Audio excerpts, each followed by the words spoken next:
की गोष्ठी का प्रारंभ करते हैं और अयोध्या से पधारे उस लाडले युवा गीतकार को, जिसके बारे में परिचय में चेतन जी ने बता दिया कि जिसके गीतों को सुनकर कुमार विश्वास युवा गीतकार पुरस्कार का सम्मान घोषित कर देता है। अयोध्या में जब रामलला का मंदिर बनता है, उस मंदिर के उद्घाटन समारोह में जब राम कवि सम्मेलनों की श्रृंखला होनी होती है, तब यूपी सरकार जिस युवा चेहरे को यह दायित्व सौंपती है कि कवियों को पूरे भारतवर्ष से बुलाना, चुन चुन कर बुलाना और ऐसे कार्यक्रमों की एक श्रृंखला खड़ी कर देना, तो जरूर उस कवि में कुछ सक्षम बात होगा। वो कवि कुछ तो होगा हमारे बीच। रामायणधर द्विवेदी इस गोष्ठी में पहली बार आ रहे हैं। मैं बिल्कुल बिना समय जाया किए हुए पहली बार की तालियां और जोरदार बजनी चाहिए रामायणधर द्विवेदी। बार मैं चाहता हूं आप अपने लिए तालियां बजा लें। और ये भी सौभाग्य की ही बात है कि माँ शारदे की जब कृपा हुई, लेखनी से कुछ लिखना शुरू कर पाए, तो उनकी ऐसी कृपा हुई कि जिस 2 जून की रोटी के लिए जीवन भर हम संघर्ष करते हैं, वो भी मुझे काव्य परंपरा में खाने का क्या बात है। 2 जून की रोटी 2 जून को मिली। तो मैं आप सभी को प्रणाम करता हूं, क्योंकि मुझे पता है ये परंपरा है, तो हर तरह से यहाँ पे परंपरा पहले से निर्धारित होगी। मैं किसी का खंडन करने नहीं आया हूँ और समय के भीतर रहकर मैं अपना काव्य पाठ सीधे सीधे शुरू करना चाहता हूँ। भाई स्वागत। पहली 4 पंक्तियां पढ़ता हूँ। अवध की मिट्टी से आता हूँ कि प्रेम का बीज अब एक अंकुर बने, प्रेम का बीज अब एक अंकुर बने, मंथरासी पतित सोच भंगुर बने, सद्गुणों राम बनकर विराजो यहाँ, सद्गुणों राम बनकर विराजो यहाँ, अब हृदय हर किसी का अवधपुर बने। वाह वाह वाह वाह। सद्गुणों राम बनकर विराजो यहाँ, अब हृदय हर किसी का अवधपुर बने। मैं 4 पंक्तियां और पढ़ना चाहता हूँ। श्रद्धेय राजेश चेतन जी हमारे सामने बैठे हुए हैं, हम सभी के अभिभावक तुल्य हैं, बड़ा आशीर्वाद इनका मिलता है।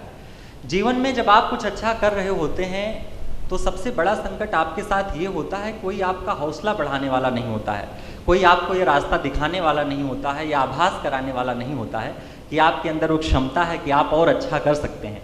लेकिन अगर आपके आसपास कोई एक अभिभावक, एक शुभचिंतक इस तरह का मिल जाए तो इतिहास में आप अमर हो जाते हैं। मैं 4 पंक्तियां पढ़ता हूं और अपने मंच पर बैठे हुए अग्रज कवियों को और आपको समर्पित करता हूं। स्वागत है भाई।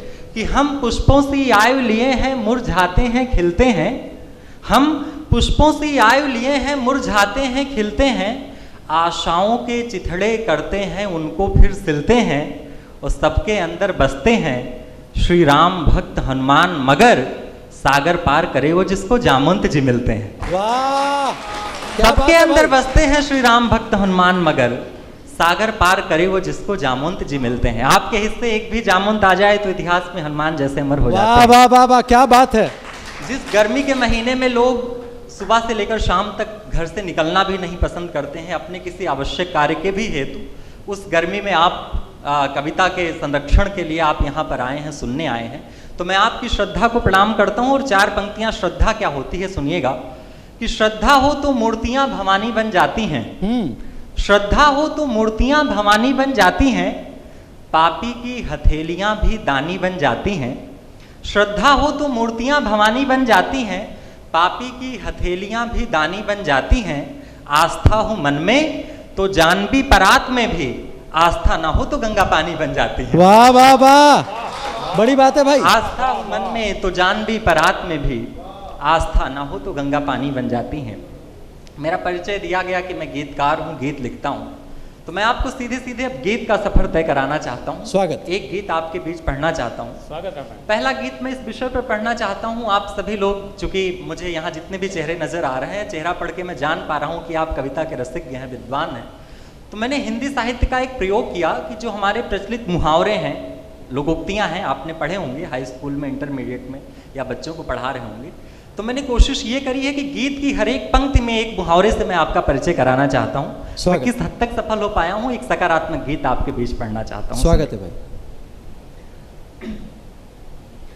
अंधियारे में तीर चलाना, अंधियारे में तीर चलाना, कठिन लगन से आंख चुराना, अंधियारे में तीर चलाना, कठिन लगन से आंख चुराना, और एक के तीन बनाना छोड़िए, अगर मगर कर समय बिताना छोड़िए, अगर मगर कर समय बिताना छोड़िए, अंधियारे में तीर चलाना, कठिन लगन से आंख चुराना, और एक के तीन बनाना छोड़िए, अगर मगर कर समय बिताना छोड़िए, अगर मगर कर समय बिताना छोड़िए। गीत का पहला अंतरा सुनिए। आप अक्ल की रोटी खाएं, निश्चय सदा अटल हो, नीर क्षीर के बने विवेकी, रोम रोम निश्चल हो, कांटा बोना टांग खींचना, नीच कर्म ये सारे, अंधे की लाठी हो पाए तो फिर जन्म सफल हो।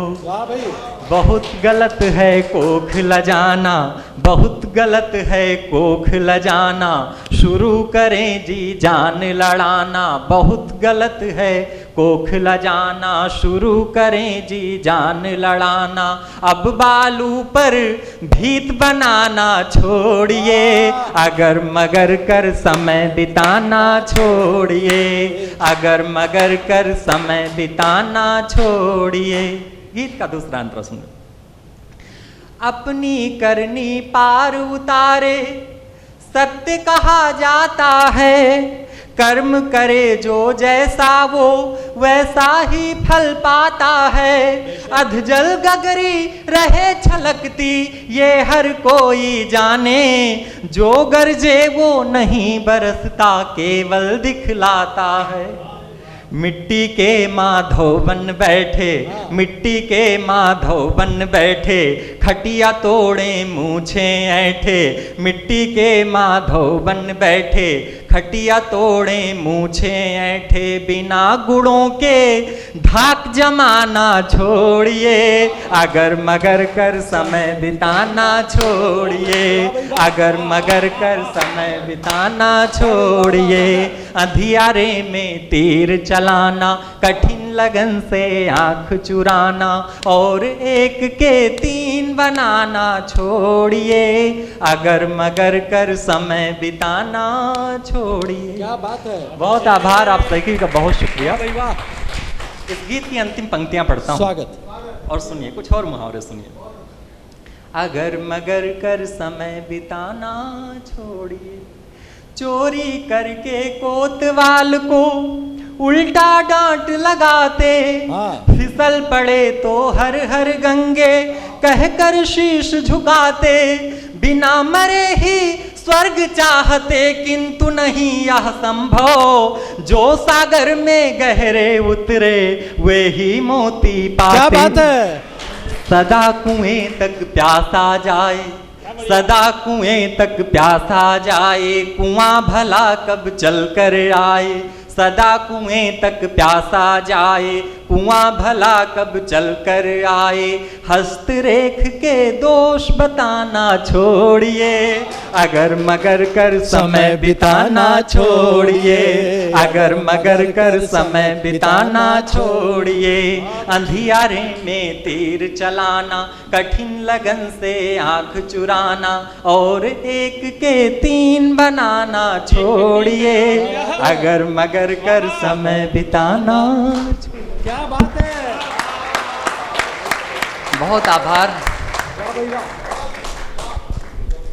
बहुत शुक्रिया आप सभी लोगों का, बहुत आभार। आपने पहला ही गीत इस तरह से सुना है कि मेरा हौसला बढ़ा दिया है, और मैं हिम्मत कर पाऊंगा कि मैं 40 मिनट आपके बीच कुछ ऐसी ही रचनाएं सुनाऊं। जिस समय अब 30 ही बचे हैं, कभी 40 अभी से जोड़ना शुरू कर दे। नहीं, मुझे समय का विशेष ध्यान रहता है, जहाँ पर मुझे 15 मिनट मिलते हैं मैं वहाँ 10 मिनट में ही काव्य पाठ अपना समाप्त। क्या बात है वो। तो मैं आपको अगला गीत सुनाता हूँ जी।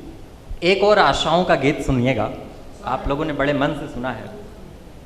इस गीत में मैंने आशाओं को परिभाषित किया है। स्वागत है। उम्मीद की परिभाषा क्या हो सकती है, आशाओं की क्या परिभाषा हो सकती है।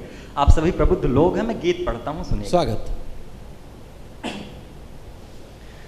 जुगनू जैसी जलती बुझती, जुगनू जैसी जलती बुझती, छोटी छोटी आशाएं जुगनू जैसी जलती बुझती, छोटी छोटी आशाएं जीने का कारण बन जाती, छोटी छोटी आशाएं जुगनू जैसी जलती बुझती, छोटी छोटी आशाएं। पंक्तियां सुनो, बहुत आभार। मन की कोमल सी डाली पर झुंड बनाकर आ जाती, चौकन्नी हो गौरैया सी आंखों को मटका जाती। मन की कोमल सी डाली पर झुंड बनाकर आ जाती, चौकन्नी हो गौरैया सी आंखों को मटका जाती। छोटे छोटे पर से नापें, छोटे छोटे पर से नापें पर्वत चोटी आशाएं जुगनू जैसी जलती बुझती, छोटी छोटी आशाएं जुगनू जैसी जलती बुझती, जुगनू जैसी जलती बुझती। गीत का दूसरा अंतरा पढ़ता हूँ। स्वागत है भाई। हमारे गीत कुंबे के बड़े हस्ताक्षर हुए डॉक्टर कुंवर बेचैन साहब। उन्होंने लिखा कि जब आप जीवन में सकारात्मक रहते हैं तो कोई बड़ी सी बड़ी लड़ाई हो आप जीत जाते हैं। आपके अंदर अगर निराशा घर कर जाए तो आपके अंदर बहुत क्षमता होने के बावजूद भी आप छोटी सी लड़ाई भी हार जाते हैं। मैं उनका एक शेर पढ़ के गीत का अगला अंतरा पढ़ता हूँ। कुंवर बेचैन साहब कहते हैं कि देर से पहचान पाया वो मुझे अच्छा लगा। ऐसी स्थिति हमारे आपके जीवन में आता है तो हम आप परेशान हो जाते हैं, सोचते हैं ये तो हमारे परिचित थे, हमें पहचानने से इनकार कर रहे हैं। लेकिन आप देखिए सकारात्मक रहने से क्या पहलू नजर आता है कि देर से पहचान पाया वो मुझे अच्छा लगा, मैं बहुत खुश हूं कि उसने देर तक देखा मुझे। वाह क्या मैं बात है। बहुत खुश हूं कि उसने देर तक देखा मुझे। तो जीवन में आप सकारात्मक रहिएगा। गीत का अगला अंतरा सुनिए। स्वागत।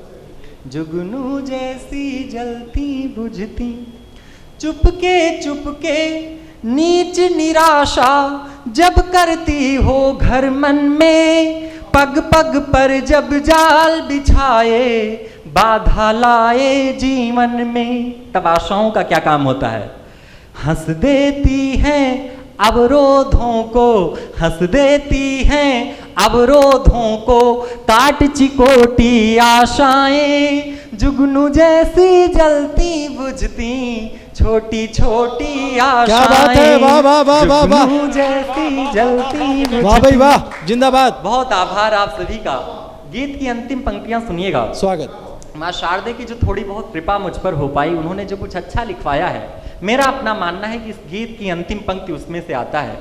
आप इस गीत की पूरक पंक्ति का जो तुकान थे उस पर आपका विशेष ध्यान चाहता हूँ। आदरणीय राजेश चेतन जी की उपस्थिति है, कविता के मर्मज्ञ हैं, सुनिएगा। जुगनू जैसी जलती बुझती, खेल खिलौने गुड्डा गुड़िया मोटर गाड़ी रिक्शे सी, मोटी पतली आड़ी तिरछी ज्यों भारत के नक्शे सी। खेल खिलौने गुड्डा गुड़िया मोटर गाड़ी रिक्शे सी, मोटी पतली आड़ी तिरछी ज्यों भारत के नक्शे सी। बिटिया के हाथों से बेली, बिटिया के हाथों से बेली पहली रोटी आशाएं जुगनू जैसी जलती बुझती, छोटी छोटी आशाएं जुगनू जैसी। बिटिया के हाथों की बेली पहली रोटी आशाएं। बहुत आभार, बहुत आभार आप सभी का, बहुत शुक्रिया। इसी क्रम में मैं आपको और गीत सुनाता हूँ। स्वागत है भाई। मातृ शक्तियों की उपस्थिति है। मैंने कभी लिखा था कि मंत्रोच्चार करे तो नारी गायत्री बन जाती है, मंत्रोच्चार करे तो नारी गायत्री बन जाती है, रहे रसोई में तो केसर जावित्री बन जाती है।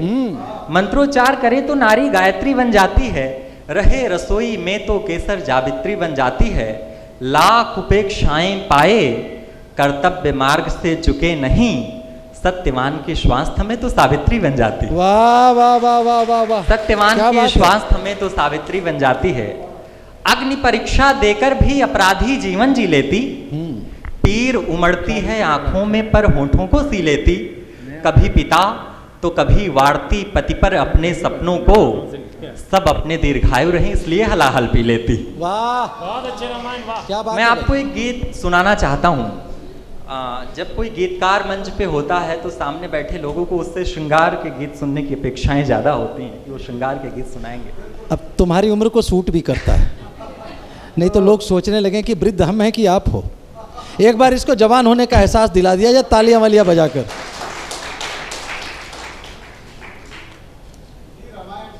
जी भाई, मैं आपको एक गीत सुनाना चाहता हूँ। प्रेम की परिभाषा क्या है मेरे नज़र में? स्वागत। अगर रामायणधर द्विवेदी प्रेम करें और प्रेम जिएं तो किस रूप में वो प्रेम देखते हैं, मैं आपको एक गीत सुनाना चाहता हूँ।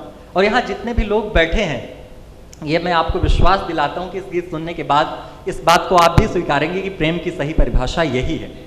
मैं 4 पंक्तियाँ पढ़ता हूँ गीत की भूमिका में कि कांति पाने के लिए पाषाण घर्षण मांगता है, कांति पाने के लिए पाषाण घर्षण मांगता है, बादलों से सूखता तरु नित्य वर्षण मांगता है, चाहती मृत देह तर्पण, चाहता सौंदर्य दर्पण, प्रेम लेकिन सर्वदा सच्चा समर्पण मांगता है। वाह भाई, वाह प्रेम वाह में वाह अगर वाह। समर्पण की भावना नहीं है तो प्रेम के अलावा वो कुछ भी हो सकता है।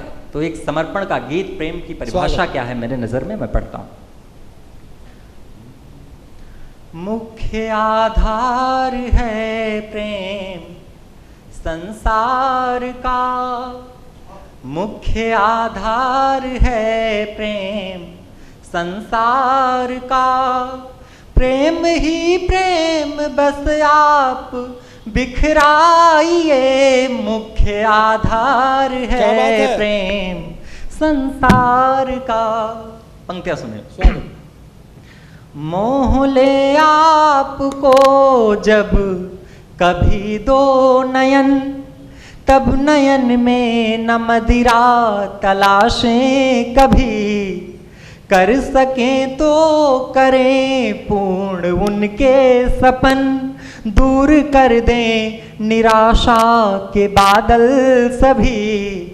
प्रेम है तो गुने प्रेम का अर्थ भी, प्रेम है तो गुने प्रेम का अर्थ भी, अश्रु भी नैन के संग अपनाइए, मुख्य आधार है प्रेम संसार का, प्रेम ही प्रेम बस आप बिखराइए, मुख्य आधार है प्रेम संसार का। भाग गई हो कली जब किसी बाग की, तो जिस तरह गीत सुना जाता है उसी तरह आप लोग पूरे मन के साथ सुन रहे हैं। गीत जब कोई पढ़ रहा हो तो तालियों की गुंजाइश होती भी नहीं है, और आपका चेहरा बता रहा है कि आप कितने मन से गीत सुन रहे हैं। आपको अगर गीत पसंद आ रहा हो तो एक बार संवेद स्वर में तालियां बजाकर सूचित कर दें, क्योंकि मैं बता दूं हिंदी कवि सम्मेलन के मंचों से जिस प्रकार के गीतों की अपेक्षा की जाती थी वो गीत कहीं ना कहीं खो जाते हैं। तब एक ऐसा युवा कलमकार आता है और ऐसी विषम परिस्थितियों में, मंचों की ऐसी विषम परिस्थितियों में गीत गंगा को बहाने का जो साहस दिखाता है उसका नाम रामायण होता है। एक बार फिर से तालियां बजाकर हम रामायण का उत्साह बढ़ाते हैं। हाँ भाई, बहुत आभार मैं आपका प्रकट करना चाहता हूँ इस नाते भी कि जो आपने बात करी विषम परिस्थितियाँ मंचों की। ये सच बात है कि जब मैं ऐसी रचनाओं के साथ मंचों पे जाता हूँ, मुझे पहले कई लोग कहते रहे ये मत पढ़ना, ये मंच के लायक नहीं है। तो मुझे उस समय बड़ा आश्चर्य भी होता है और बड़ा दुख भी मन में आता है कि हमारे बीच नीरज जी हुए, हमारे बीच रामावतार त्यागी जी हुए, कृष्ण सरोज जी हुए, भारत भूषण जी हुए।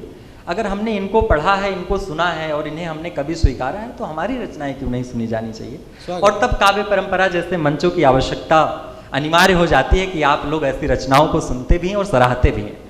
आइए मैं इसी विषय पर अब एक गीत पढ़ना चाहता हूँ। ये एक आदरणीय चाचा जी बैठे हैं, भावुक नजर आ रहे हैं। ये जो मंचों की विसंगति है या हमारे समाज की विसंगति है, हमने पहले जो 4 पंक्तियां पढ़ी थी कि आपके आसपास कोई एक व्यक्ति भी शुभचिंतक हो तो आप इतिहास में अमर हो जाते हैं। लेकिन ये भी सच है कि ऐसे लोग आपके आसपास, आपके घर परिवार में भी अधिक होते हैं कि आप कुछ अच्छा करें तो आपके टांग खींचने वाले लोग होते हैं। तो ये जो स्थिति है, आप ऑफिस में हैं तो आपका बॉस आपसे चिढ़ने लगता है, आप कब सम्मेलन के मंचों पे हैं तो पहले से जो स्थापित लोग हैं उनके पेट में दर्द होने लगता है। तो ये जो एक बड़ी विसंगति है, हर एक क्षेत्र की विसंगति है, मैं उन विसंगतियों को गाने की कोशिश करता हूँ एक गीत के माध्यम से। स्वागत है। गीतकार का जो धर्म है मैं निभाने की कोशिश करता हूँ। स्वागत। और ये रचना अगर मैं काव्य परंपरा में नहीं सुनाऊंगा तो मुझे लगता है और कहीं पढ़ने की हिम्मत नहीं कर पाऊंगा। स्वागत है भाई, स्वागत।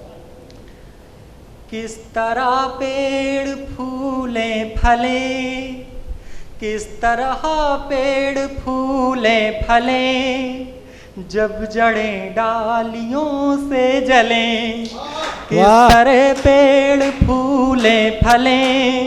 ये जड़ की जिम्मेदारी है कि खाद पानी जो कुछ दिया जाए वो तनों तक पत्तों तक पहुंचाए। अगर जड़ ही ईर्ष्या करने लग जाए, जलन रखने लग जाए तो कभी पेड़ का विकास संभव नहीं है। गीत स्वागत है भाई। किस तरह पेड़ फूले फले, जब जड़ें डालियों से जले, किस तरह पेड़ फूले फले, जब जड़ें डालियों से जले। गैर बर्ताव करने लगे जब कभी खेत ही मेड़ से, घाव आखिर भरे किस तरह, रोज मरहम जिसे छेड़ दे। कामयाबी विजय हौसले, कामयाबी विजय हौसले, यदि हितैषी दिलों को खले।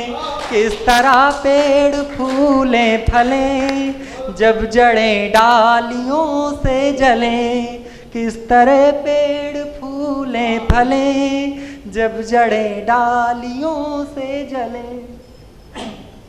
गीत का दूसरा अंतर। स्वागत है भाई। नीच कामांध संसार में जो पिता से डरे बेटियां, फिर फसल क्या करे जो कभी बीज खाने लगे बालियां। हार जाए न कैसे पथिक, हार जाए न कैसे पथिक, पंथ ही हर कदम जब चले। वाह भाई वाह। इस तरह पेड़ फूले फले, जब जड़ें डालियों से जले। किस तरह पेड़ फूले फले, जब जड़ें डालियों से जले। और जिसकी बात अभी आप कर रहे थे कि मंच से ऐसी रचनाएं गायब होती जा रही हैं, ये बहुत बड़ी पीड़ा है कवि सम्मेलन के मंचों की। तब मैं अंतिम पंक्तियां पढ़ता हूं और इस विसंगति को भी गाने की कोशिश करता हूं। सुनिएगा। जिस नदी की लहर थी सुधा, वो गरल बन विशैली बने।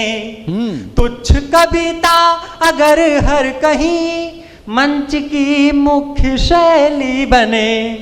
पीढ़ियों को गलत राह पर, पीढ़ियों को गलत राह पर मार्गदर्शक लिए जो चले। किस तरह पेड़ फूले फले, जब जड़ें डालियों से जले। किस तरह पेड़ फूले फले, जब जड़ें डालियों से जले। क्या बात है। एक लास्ट मैं रामायण से निवेदन करूंगा, एक अंतिम गीत इस चरण का पढ़ें ताकि हम आगे देखें और फिर समय जैसा होगा वैसा। प्लीज एक बार आप जोरदार तालियां बजाकर रामायण को सूजित करें। एक अपनी प्रतिनिधि रचना जो आपको लगता हो आपके मन की श्रेष्ठ रचना हो। वैसे तो मेरी अपनी रचनाएं मुझे सारी पसंद है जी, और मैं सबको अपनी सर्वश्रेष्ठ मानता हूँ अपने नज़र में। फिर भी लेकिन मैं आपको एक गीत पढ़ना सुनाना चाहता हूँ। अयोध्या पर सुना दूं जी। 4 पंक्तियां मैंने शुरू में अयोध्या पे ही सुनाई थी, लेकिन आपका आदेश है तो मैं जाते जाते और 4 पंक्तियां पढ़ दूंगा। लेकिन एक मेरा गीत मुझे याद आ गया। स्वागत। और मैंने शुरू में भी मातृ शक्तियों का उल्लेख किया था। ये गीत आप सभी के मतलब का ज़्यादा है। मैंने एक गीत लिखा माँ यशोधरा के पक्ष में। आपको बुद्ध की कहानी पता है कि शुद्धोधन ने जब कुंडली उनकी दिखवाई और उन्हें पता चल गया था कि उनके बेटे से राजकाज संभाला नहीं जाएगा, तो मेरा मानना है कि उनको शादी नहीं करवाना चाहिए था। ये निर्णय उनका गलत है, क्योंकि आपने जानबूझकर एक बेटी, एक लड़की का जीवन खतरे में डाला है। और मुझे आप मेरा हौसला बढ़ाइएगा कि ये मेरा प्रश्न आज के भी उन पिताओं से है कि जो अपने लड़के की ज़रा सी छोटी सी गलती पर शादी करवाने का निर्णय ले लेते हैं कि शादी करवाओ सुधर जाएगा, और एक लड़की का जीवन खतरे में डाल देते हैं। तो मैं इस परिप्रेक्ष्य में आपको एक गीत सुनाना चाहता हूँ, सुनिएगा।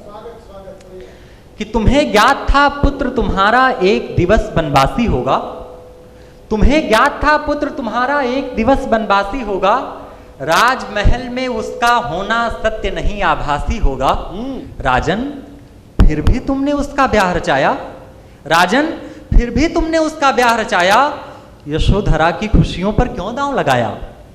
तुम्हें ज्ञात था पुत्र तुम्हारा एक दिवस वनवासी होगा, राजमहल में उसका होना सत्य नहीं आभासी होगा, राजन फिर भी तुमने उसका ब्याह रचाया, यशोधरा की खुशियों पर क्यों दांव लगाया। वो विख्यात जगत में होगा मानवता का तारक बनकर, जगती का दुख दूर करेगा कुल पीड़ा का कारक बनकर, महल ना दोबारा लौटेगा तुमको इसका भान सदा था, उसके आने वाले कल का सच है तुमको ज्ञान सदा था। राजन बोलो मन में कैसा स्वार्थ समाया, यशोधरा की खुशियों पर क्यों दांव लगाया। और मैं बुद्ध को गलत नहीं कहता, लेकिन आप मेरा प्रश्न सुनिए कि दोष नहीं जो जग की खातिर कोई अपने वैभव त्यागे, मैं इस बात को गलत नहीं मानता। दोष नहीं जो जग की खातिर कोई अपने वैभव त्यागे, लेकिन ये अपराध बड़ा है मानव कर्तव्यों से भागे। दोष नहीं जो जग की खातिर कोई अपने वैभव त्यागे, लेकिन ये अपराध बड़ा है मानव कर्तव्यों से भागे। बुद्ध रहे हैं पूज्य सदा पर न्यायोचित आधार नहीं है, मुझको आंसू यशोधरा के किंचित भी स्वीकार नहीं है। बुद्ध रहे हैं पूज्य सदा पर न्यायोचित आधार नहीं है, मुझको आंसू यशोधरा के किंचित भी स्वीकार नहीं है। निरपराध को दंड दिया तुमने क्या पाया, यशोधरा की खुशियों पर क्यों दांव लगाया। और जो बात मैं कह रहा था, हमारे समाज में आज भी ऐसे लोग हैं कि अपने बेटे की जरा सी भूल पे, छोटी सी गलती पर शादी करवाने का निर्णय ले लेते हैं। तो मैं वर्तमान परिप्रेक्ष्य से जोड़ के अंतिम पंक्तियां पढ़ता हूं, सुनिएगा कि निरपराध को दंड दिया तुमने क्या पाया, यशोधरा की खुशियों पर क्यों दांव लगाया। बेटा यदि अवगुण पाले तो एक जतन बस ब्याह रचा दो, बेटा यदि अवगुण पाले तो एक जतन बस ब्याह रचा दो, कैसा न्याय किसी बेटी को आंसू की नगरी पहुंचा दो। बेटा यदि अवगुण पाले तो एक जतन बस ब्याह रचा दो, कैसा न्याय किसी बेटी को आंसू की नगरी पहुंचा दो। अब भी हैं शुद्धोधन लाखों, लाखों यशोधराएं अब भी हैं शुद्धोधन लाखों, लाखों यशोधराएं अब भी पलते हैं सिद्धार्थ घरों में, राहुल सहे व्यथाएं अब भी। राजन तुमने चलन बहुत ही गलत चलाया, यशोधरा की खुशियों पर क्यों दांव लगाया। बहुत बहुत आभार, बहुत बहुत शुक्रिया। मैं 4 पंक्तियां पढ़कर स्थान लेता हूं कि देह में सांस भर के चले जाइए, देह में सांस भर के चले जाइए, पीर का ताप हर के चले जाइए, प्रेम का एक मंदिर बनाएंगे हम, प्रेम का एक मंदिर बनाएंगे हम, बस शिलान्यास करके चले जाइए। बहुत बहुत